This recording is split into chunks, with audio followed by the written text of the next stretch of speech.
नमस्कार, मैं हूं आपके साथ विभा उपाध्याय और आप सभी दर्शकों का अन्नदाता कार्यक्रम में स्वागत करती हूं। हमारे देश का किसान जन का पोषक है, वो श्रम का देवता है, अन्नदाता है। उसमें ही भारत की आत्मा निवास करती है और ऐसे ही किसानों की प्रगति के लिए हम खेती बाड़ी से जुड़ी हुई बहुत सी नई लाभकारी जानकारियां हर रोज सुबह लेकर आते हैं। तो चलिए कार्यक्रम शुरू करने से पहले देखते हैं क्या है आज के अन्नदाता में।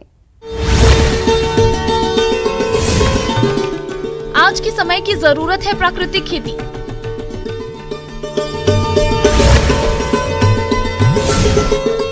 संरक्षित वातावरण में करें स्नेकी पेपर कलर मिर्च की उन्नत खेती। प्राकृतिक खेती कृषि की प्राचीन पद्धति है। पहले किसान प्राकृतिक खेती करता था, लेकिन जैसे जैसे समय बदलता गया, खेती करने के तौर तरीकों में भी बदलाव हुआ, जिससे उत्पादन तो अधिक मिलने लगा, लेकिन उत्पाद की गुणवत्ता अच्छी नहीं रही। इसके साथ ही मृदा और पर्यावरण पर भी विपरीत प्रभाव पड़ने लगा।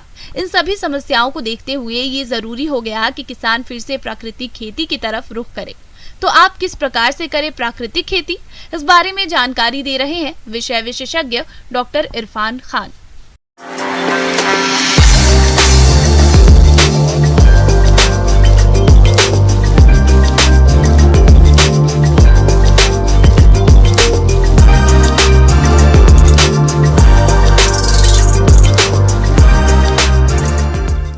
भारत एक कृषि प्रधान देश है, जहाँ पे जो मुख्य आबादी है वो खेती पे आधारित है। हमारे देश की जो जनसंख्या है उसमें 70% लोग गाँव में बसते हैं और उनमें अधिकतर जो लोग हैं वो खेती पे ही निर्भर रहते हैं। अभी जो अपने देश में जो खेती हो रही है उसमें प्रमुख रूप से है रासायनिक खेती और जैविक खेती। रासायनिक खेती में अलग अलग प्रकार के जो मानव द्वारा निर्मित या कृत्रिम जो संश्लेषित जो इंसेक्टिसाइड, फंजीसाइड या जो खाद है, उर्वरक है, उनका इस्तेमाल होता है। वैसे जैविक खेती में जो प्रकृति में उपलब्ध जो पेड़ पौधे और जो पशु आधारित जो वेस्ट है उनका उपयोग करते हुए भूमि की उर्वरा शक्ति को बनाए रखते हुए और जो कीट प्रबंधन या बीमारी प्रबंधन है या जो सभी प्रकार की जो उसमें प्रबंधन की जो बात होती है उनका सभी का प्रयोग करते हुए खेती की जाती है। इसी प्रकार एक जो नई अवधारणा है खेती की वो आजकल आ रही है प्राकृतिक खेती। प्राकृतिक खेती जो हमारी परंपरा से भी जुड़ा है और समय की मांग भी बन चुका है। प्राकृतिक खेती जैसे कि नाम से ही जाहिर है कि ये खेती पूरी तरह से प्राकृतिक संसाधनों पर आधारित है। ये खेती का ऐसा तरीका है जो मिट्टी की भौतिक और जैविक दशा में सुधार करता है, उसे कुदरती तौर पर उपजाऊ बनाता है। फसल की गुणवत्ता युक्त पैदावार मिलती है, साथ ही लागत कम लगती है, पानी की बचत होती है और पर्यावरण शुद्ध रहता है। प्राकृतिक खेती परंपरा भी है और आज की जरूरत भी। प्राकृतिक खेती है वो 5 स्तंभों पे आधारित है। प्राकृतिक खेती है वो उसका पहला जो स्तंभ है वो है जीवामृत। जीवामृत जीवों के लिए एक अमृत होता है।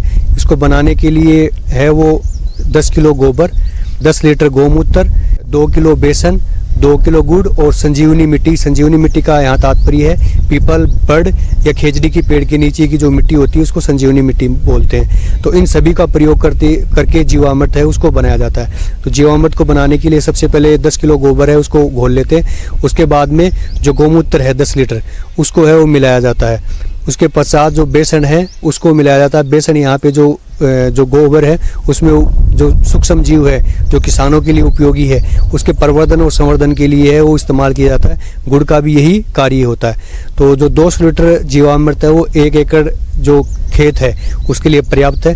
किसान भाई सिंचाई के साथ इसका प्रयोग कर सकते हैं या अच्छे तरीके से छान के स्प्रे भी इसका किया जा सकता है। दूसरा जो स्तंभ है वो है बीजामृत। बीजामृत है वो बीजों के संवर्धन के लिए यानी बीजोपचार में इसका प्रयोग किया जाता है।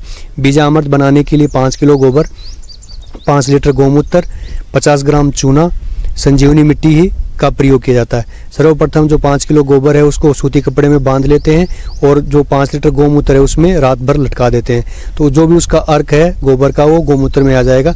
अगले दिन उस अर्क और गोमूत्र को लेके 50 ग्राम जो चूना है वो मिला देते हैं।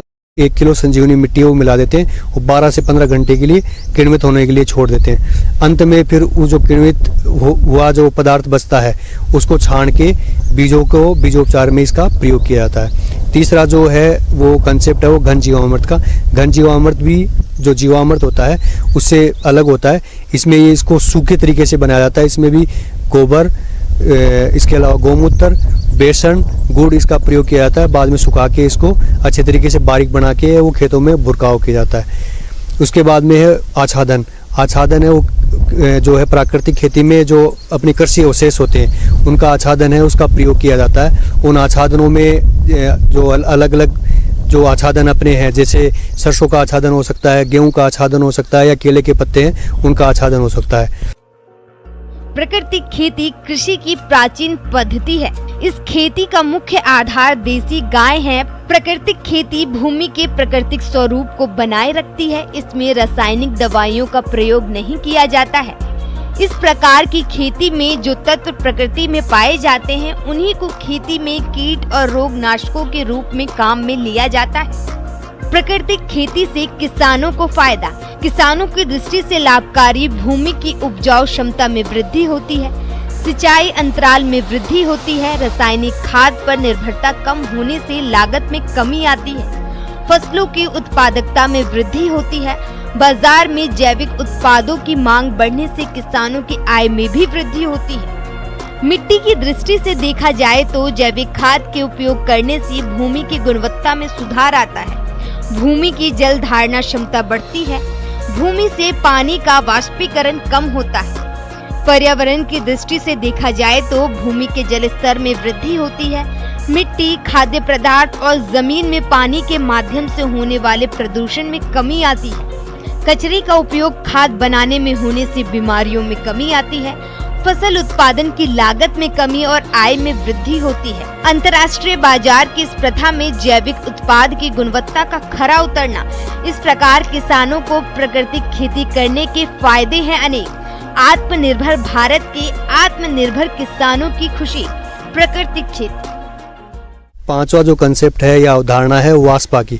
वास्पा का यहाँ तात्पर्य है कि जो पौधों के आसपास जो जड़ें हैं उसमें जो मिट्टी है उसकी जो कैपिलरी में जो पानी रहता है उतना ही वो पौधे के लिए आवश्यक होता है और वही उतना ही पानी है वो किसान भाइयों को पौधों को देना चाहिए।